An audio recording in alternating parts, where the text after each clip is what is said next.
விளக்கு ஏற்றி பாருங்கள், அருமையாக உங்களுக்கு வருமானம் நல்லபடியாக வரும். அப்புறம் கோயிலுக்கு வந்து மணி வாங்கி கொடுங்க.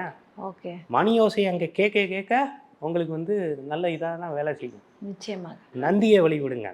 நந்தி பிரதோஷத்துக்கு போய் அங்கே பிரதோஷத்துக்கு தேவையான அபிஷேக பொருட்களை, ஏன்னா நீர் தானே, நம்ம நீர் தத்துவத்தை ஆக்டிவேட் பண்ணுறது. திரவிய பிடிகள், அப்புறமா பால் வாங்கி கொடுங்க, இளநீர் வாங்கி கொடுங்க, பன்னீரை வாங்கி கொடுங்க. பன்னீர் வந்து குரு. அது மாதிரியான இதெல்லாம் பண்ணிகிட்டே இருந்தோம்னா ஆட்டோமேட்டிக்காக அது பிரமாதமாக வேலை செய்யும். சந்தன அபிஷேகத்துக்கு சந்தனம் வாங்கி கொடுங்க. நீங்களே சந்தனம் இட்டுக்கோங்க. அரைச்ச சந்தனம் தூய சந்தனமாக இருக்கணும்.